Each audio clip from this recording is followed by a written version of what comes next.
Buletin Didik 11 April bersama saya Tarushdie Muhammad Nazri. Assalamualaikum dan salam sejahtera.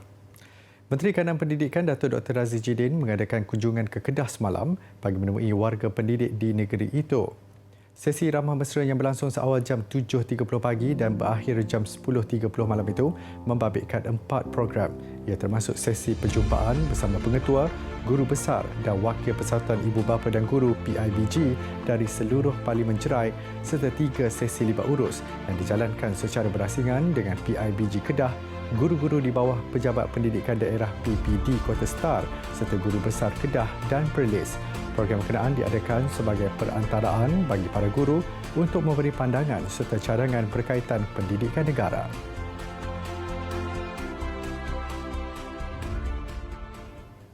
Gabungan Badan Bukan Kerajaan NGO Selangor mempergiatkan beberapa siri program kebajikan bagi membantu golongan memerlukan sempena bulan Ramadan. Sumbangan yang disalurkan berupa keperluan asas makanan bagi meringankan beban mereka yang turut terkesan dengan pandemik COVID-19. Siang tadi sebanyak 20 bungkusan makanan disampaikan kepada golongan asnaf di sekitar kawasan Taman Sungai Jati dalam Parlimen Kota Raja. Hari ini di Kampung Sungai Jati Kelang memberikan sedikit sumbangan barang dapur kepada yang memerlukan. Dan insya-Allah memang kita sentiasa melakukan aktiviti ini berskala, maksudnya sebulan sekali, 2 bulan sekali memang kita bagi. Dan ini merupakan sebelum bulan puasa kita memberi sumbangan. InsyaAllah bulan puasa nanti ada program lain juga daripada gabungan NGO Selangor. Dan kita akan ke pasar-pasar malam untuk bagi sumbangan kurma dan sebagainya. Okey, hari ini program kita bagi sumbangan barang dapur kepada OKU, Warga Emas, Ibu Tunggal, di Bukit Jati, Kampung Jawa, yang mana melibatkan beberapa NGO, NGO negeri Selangor, 99 Kesan, Selangor, rakyat Selangor. And then kita akan berikan lagi kerja-kerja amal ni kita akan teruskan dan kita akan buat daripada masa ke semasa. Sementara itu, beberapa penerima sumbangan menzahirkan penghargaan kepada pihak yang terus prihatin dengan nasib mereka. Kira berterima kasihlah kepada NGO yang sudi datang membantu saya sekeluarga lah untuk menjelang puasa ni. Harapan saya kalau boleh biar banyak lagi lah NGO yang keluar untuk membantu yang mana-mana yang tak termampu lah. Dan terima kasih banyak-banyaklah pada yang sudi datang membantulah. Terima kasih banyak-banyaklah ringankan beban kan. Banyak tu bagi tu sumbangan tu. Bagi saya sangat menghargailah.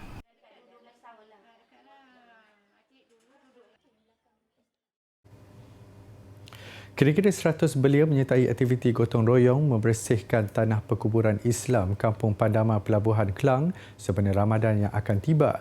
Meskipun dalam keadaan norma baharu susulan pandemik COVID-19, namun bukan penghalang untuk golongan muda meneruskan program amal jariah itu yang menjadi tradisi masyarakat setempat. Aktiviti gotong royong bermula seawal jam 8.30 pagi disertai belia dari Pandamaran dan penduduk sekitar.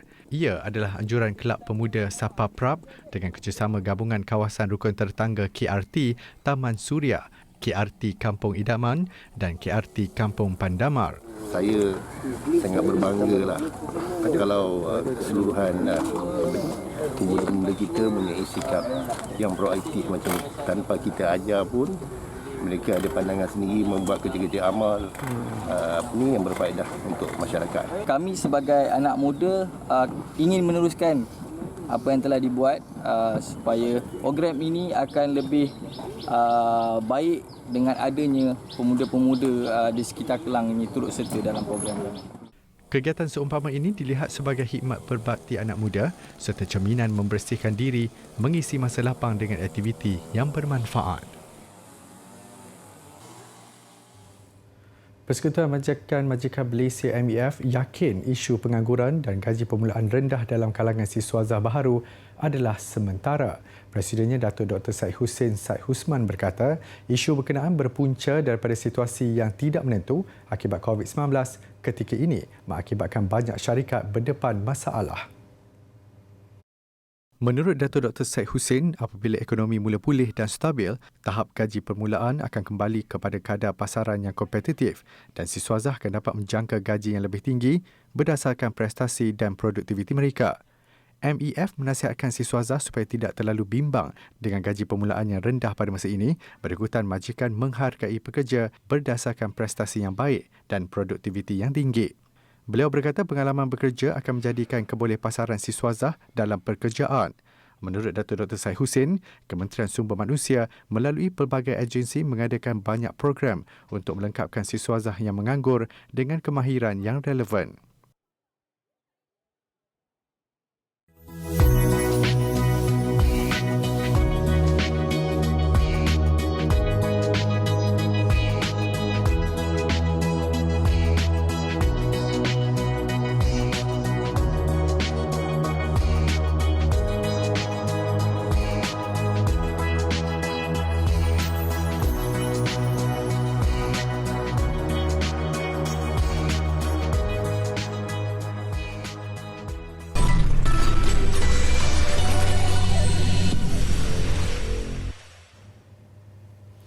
Universiti Pertahanan Nasional Malaysia UPNM mengorak langkah dalam kajian struktur bangunan diperkuat dengan mengaplikasi bangunan tahan letupan ke pembinaan rumah untuk komuniti.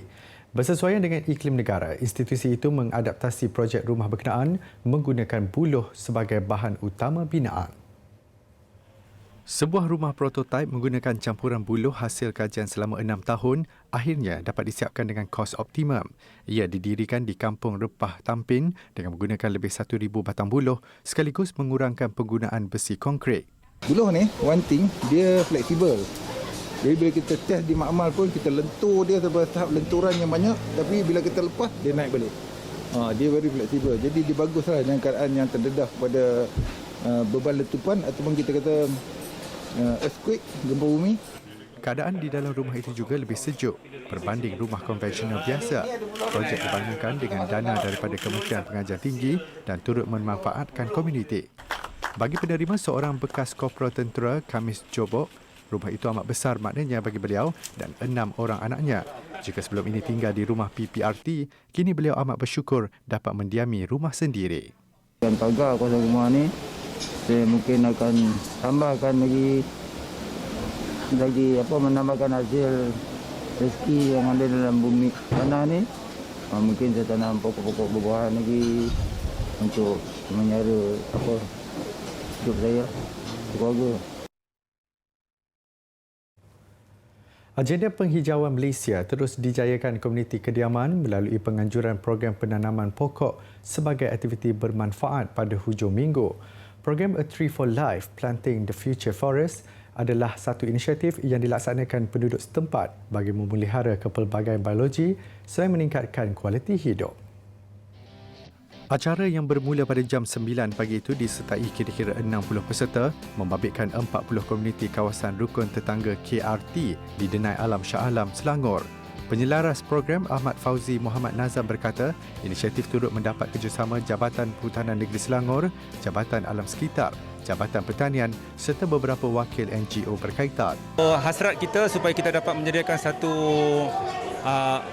platform supaya pihak-pihak komuniti, pihak-pihak agensi kerajaan dan pihak korporat dapat bergabung bersama, bekerjasama di dalam di dalam penjagaan hutan.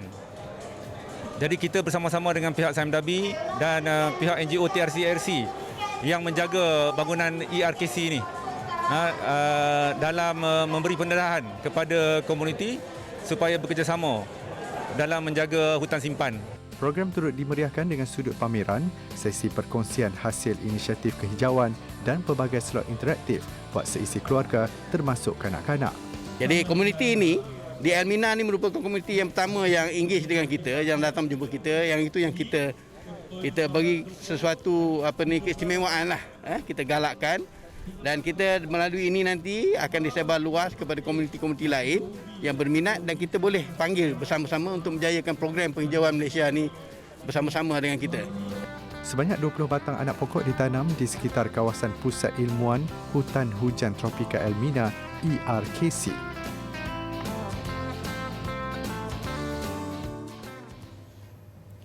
Kegunaan peranti elektronik yang digunakan pelajar ketika pelaksanaan pengajaran dan pembelajaran di rumah PDPR dilihat masih relevan walaupun sekolah kini sudah dibuka. Ia bukan sahaja terus digunakan sebagai medium perantaraan antara guru dan pelajar, bahkan boleh menjadi pemudah cara pelajar untuk mendapatkan rujukan ilmiah melalui platform digital. Menurut seorang guru di Sekolah Jenis Kebangsaan Yuk Chai, Petaling Jaya, Selangor, Saliha Ismail, sehingga kini mereka masih menggunakan platform digital untuk pelajar mengakses nota pembelajaran dan latihan tambahan ketika di rumah. Guru kelas dan guru mata pelajaran sebenarnya masih lagi menggunakan peranti dan medium lain seperti Telegram, WhatsApp, Google Classroom dan sebagainya untuk memuat naik nota dan juga memberi latihan kepada murid-murid yang tidak hadir ke sekolah supaya mereka juga tidak ketinggalan dalam mata pelajaran. Pandangkan saya juga sudah melalui proses pengajaran dan pemudahcaraan secara maya semenjak tahun lepas. Ia menjadi alhamdulillah tegala biasa. Senada dengan pendapat itu, seorang pelajar dari Sekolah Menengah Kebangsaan Seri Puteri Cyberjaya, Wan Alia Adlina Wan Azman berkata, peranti yang digunakan ketika PDPR masih penting untuk sesi pembelajaran kerana kebanyakan soalan kemahiran berfikir aras tinggi KIBAT yang dibekalkan kepada murid-murid memerlukan rujukan dari internet. Guru-guru mempunyai masalah untuk hadir ke sekolah, sebagai contoh terpaksa menghadiri mesyuarat ataupun terpaksa ada urusan di luar. Mereka dapat membekalkan kerja-kerja rumah kepada murid-murid melalui aplikasi Google Classroom dan dapat menyemak sekiranya anak-anak murid mereka melakukan kerja tersebut ataupun tidak. Sebenarnya saya dah ada iPad tu daripada saya di tingkatan 1 sebab sekolah kami memang menerapkan dan menggalakkan murid-murid untuk membawa iPad untuk sesi pembelajaran. Jadi banyak yang telah kami didedahkan dengan aplikasi seperti Google Slide, Keynote dan juga Jamboard. Selain itu, pelajar lepasan SPM itu juga berpendapat penggunaan peranti elektronik juga mendorong ke arah kesiapsiagaan para pelajar untuk menempuh alam pembelajaran di Menara Gading kelak. Pelajar harus mempunyai minat yang mendalam dalam penulisan dan isu semasa. Mereka tidak boleh ada rasa malu serta segan bila bercakap kerana di jurusan ini pengucapan awam ataupun berucap di khalayak ramai dengan yakin merupakan satu rutin harian di industri di mana-mana fakulti komunikasi. Tanggungjawab sosial korporat merupakan salah satu aktiviti yang dijana oleh jabatan ini untuk merapatkan ukhuwah dan antara lain untuk memastikan nasib komuniti setempat terbela dan menghidupkan semangat komuniti itu kembali melalui lautan mesra, gotong royong, merewang mungkin. Di sini pelajar akan diberi peluang untuk mengelola program kemasyarakatan dan belajar bagaimana untuk mengambil urus dari segi logistik, pengurusan kewangan, menjalinkan hubungan antara pihak media serta meneliti cara untuk membina kepercayaan ramai terhadap sesebuah organisasi.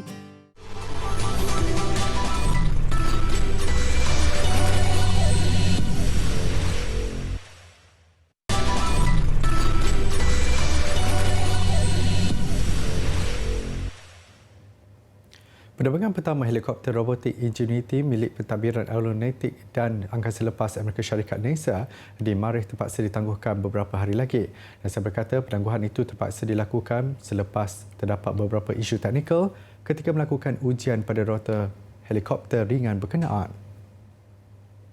Katanya ujian terhadap rotor helikopter seberat 1.8 kg kemarin terpaksa dihentikan lebih awal berbanding tempoh ditetapkan berikutan masalah yang timbul. NASA mengesahkan helikopter terbabit berada dalam keadaan baik dan turut menghantar maklumat ke bumi. Berdasarkan rancangan awal, helikopter terbabit dijadualkan melakukan penerbangan pertamanya selama 30 saat dan akan mengambil gambar kenderaan Perseverance yang mendarat di planet berkenaan pada 18 Februari lalu.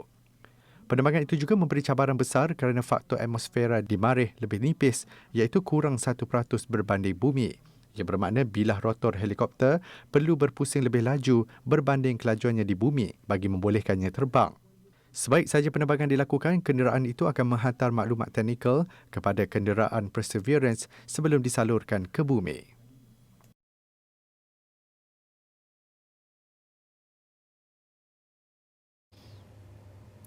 Baik, menyentuh misi sama seperti yang semua sedia maklum, helikopter ringan yang bermasalah itu tadi dibawa bersama sebuah lagi kenderaan.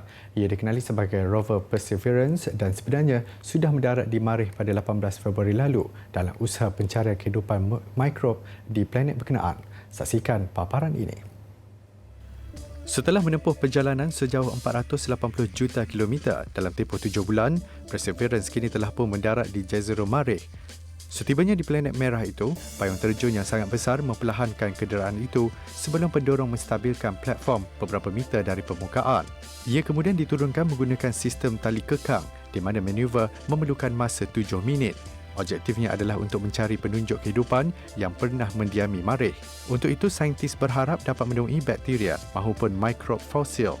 Rover Perseverance dengan panjang 3 meter dan dilengkapi dengan 6 roda akan berkeliaran di sekitar kawah berdiameter 45 km yang pada 3.8 juta tahun lalu dianggap pernah menjadi lokasi delta sungai kuno. Kenderaan ini dilengkapi dengan 7 instrumen saintifik termasuk Supercam yang akan mempelajari kimia dan mineralogi batu serta tanah di Marikh, termasuk Ingenuity iaitu helikopter mini eksperimental sebarat 1.8 kg yang akan melakukan penerbangan pertama di planet lain.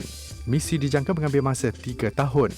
Perseverance akan cuba mengumpulkan 30 sampel batu dan tanah dalam tiub tertutup yang seterusnya akan dihantar kembali ke bumi pada 2031 untuk analisis makmal.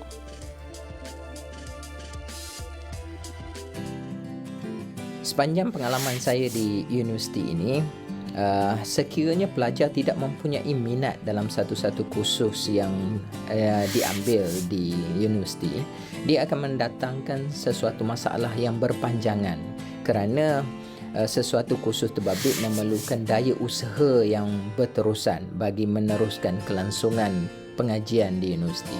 Kursus-kursus yang ingin dipilih ini perlulah mempunyai prospek kerja yang lebih baik untuk masa hadapan dan pelajar-pelajar perlu bersedia sekiranya untuk bersaing dengan generasi-generasi yang mendatang dan juga kena bersedia untuk menjadi usahawan yang mana memerlukan daya usaha kendiri yang optimum dalam kita memajukan diri kita sendiri suatu masa nanti.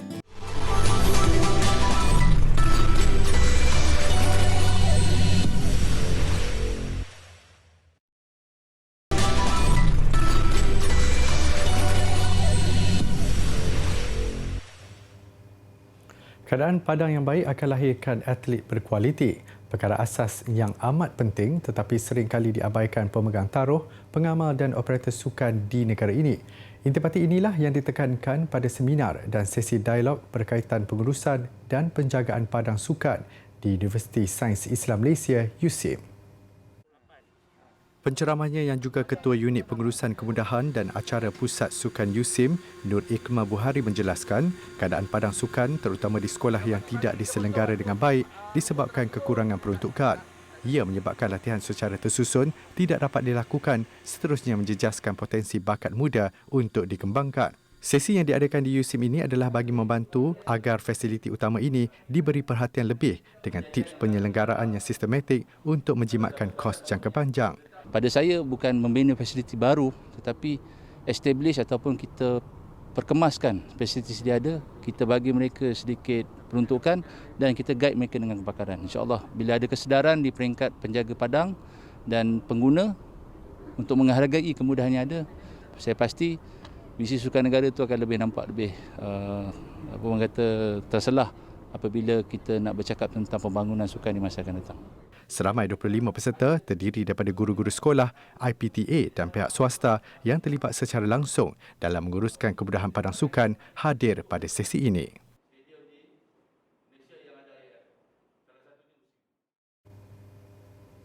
Tidak perlu keluar negara, orang ramai yang ingin menikmati keindahan taman cahaya berwarna-warni seperti di Dubai boleh berkunjung ke 99 Wonderland Park Wildlife in the City yang terletak di Batu Kif, Selangor. Wartawan Raja Amanda Raja Faizal meninjau tarikan pelancongan baharu yang disediakan di taman tema itu. Pertunjukan air pancit musical ini antara yang terbesar di negara ini mula dibuka kepada orang awam malam tadi bermula jam 8.30 malam setiap hari sepanjang bulan Ramadan. Anggaran keluasan tapak 99 Musical Dancing Fountain ini adalah sekitar 120 meter dan menariknya ia dilengkapi dengan sistem pencahayaan LED warna-warni, audio dan pergerakan airnya beralun mengikut rentak muzik dan ketinggiannya pula boleh mencecah sehingga 60 meter. Pengerusi eksekutifnya, Datuk Seri Jeff B.K. Lee berkata, pancuran berirama yang menampilkan pelbagai jenis lagu termasuk lagu Melayu, Cantonese, Bollywood dan Arab itu pastinya memberi satu pengalaman mengujakan terutama apabila beriadah bersama keluarga. Kita ada fikir kemungkinan kita ada nak buat macam cable car. Cable car all around our park here and also the train on top of the land. Dia akan jalan satu orang. Banyak lagi kita akan buat. Sekarang kita dapat, hopefully kerajaan boleh sokong kita lah. Kita boleh buat banyak lagi lah. Because ini wilayah. You susah nak nampak in KL City Centre, you boleh nampak benda macam ni. Ya. Ada animals, ada dancing fountain, ada LED lighting. Selainnya, pengunjung turut berpeluang mendekati dan mengenali pelbagai jenis haiwan liar dan eksotik serta mengabadikan kenangan melalui sesi bergambar berlatar belakangkan hiasan lampu yang cukup meriah lagi berwarna-warni. Bagi pengunjung dewasa, tiket boleh didapati dengan harga RM40 hingga RM55, manakala RM20 hingga RM28 bagi kanak-kanak. Raja Amanda Raja Faisal melaporkan. Kejohanan sukan pemotoran drift di Libya kami kongsikan bagi mengakhiri buletin didik malam ini. Saya Tarushdie Muhammad Nazri, salam hormat dan Assalamualaikum.